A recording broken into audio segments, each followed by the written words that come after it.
Start. ఇప్పుడు మనం ఉన్నదండి దేవర 2124 అనే వెరైటీలో ఉన్నాము. 26-27 సంవత్సరానికి ద బెస్ట్ వెరైటీలు పరిచయం చేసే భాగంలోనే తేజాలు ఫస్ట్ అయితే తేజాల తర్వాత అన్ని రకాలు చెప్తాను. అందులో భాగం ఇప్పుడు మనం మరొక రైతు బెస్ట్ రైతు కాడికి వచ్చాము. These are old farmers, aged olds also. Plus అంటే మిరప వేయాలి చేయాలని ఆలోచన ఎప్పటి నుంచో ఉంది, అలా చేసుకుంటూ వస్తూ ఉన్నారు. ఎవరు ఎట్లా సస్టైన్ అవ్వాలన్నా, డెవలప్ అవ్వాలన్నా, లాస్ అవ్వాలన్నా ఫార్మర్కి వచ్చేసరికి మెజారిటీ క్రాప్ వచ్చేసరికి మిరప.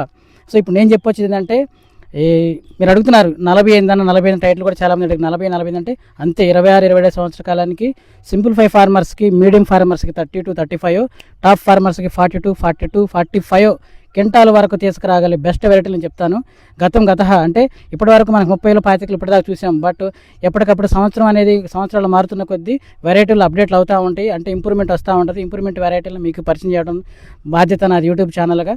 సో అందులో భాగంగా ఇప్పుడు మీకు 40-42-45 క్వింటాల వరకు తీసుకోగలిగే ద బెస్ట్ ఫార్మర్స్కి, మీడియం ఫార్మర్స్కి 32-35 క్వింటాలు సెలక్షన్ భాగంలోని ఇప్పుడు నేను దేవరా 2124 అనే విజయ్ అగ్రిటెక్ నుంచి వెరైటీ వేసినటువంటి ఫార్మర్స్ని, అలాగే జెమినీ ప్లస్, అలాగే ఫార్మ్ టెక్ 1516 వసుంధర అనే ఈ 3 వెరైటీలు కవర్ చేస్తున్నాను. ఫర్దర్గా ఇంకా మరిన్ని కంపెనీల వెరైటీలు మీకు కవర్ చేస్తాను. అందులో భాగం ఇప్పుడు మనం మేడం గారిని ఒకసారి అడిగి తెలుసుకుందాము. వీళ్ళు వేసిన వెరైటీ పేరు, అలాగే దీని యొక్క క్వాలిటీ, దీని యొక్క మీరు ఎందుకు వేసుకోవాలి, వీళ్ళు ఎందుకు వేసుకున్నారు కూడా అది తెలుసుకుందాం. Thank you. చెప్పండి మేడం. ఇప్పుడు నా పేరు లక్ష్మీబాయి. ఈ ఎకరం పొలం వేయాలని ముసలోడు గట్టి పట్టుబట్టాడు. ఆయనే పోయి ఇత్తనాలు తెచ్చాడు. ఆయన తెచ్చి వేస్తే ఇంకా వర్షం పడినా ఒక పంట పోయింది, ఒక సీజను. ఆ వర్షం లేకపోతే ఇంకా కాసేయి, ఇంకా ఇదే చెట్లు గాలికి పడ్డి కాసేపు నిలబెట్టినాం. ఇంకా తర్వాత బాగానే మందు పెట్టినాం, బాగానే చాకరీ చేసినాం. ఒక కాపు మాత్రం, రెండో కాపు మాత్రం గట్టిగానే పండింది. ఈ ఇత్తనాలు మాత్రం వేయాల్సిందే. ఈ ఇత్తనాలకి మాకు నచ్చింది. ఎవరైనా వేసుకోవచ్చు, ఎవరైనా పండించుకోవచ్చు.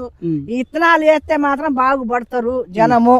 ఎప్పటికన్నా బొబ్బర కానీ, ఏది తెగులు కానీ ఏది రాలేదు ఇప్పుడు దాకా.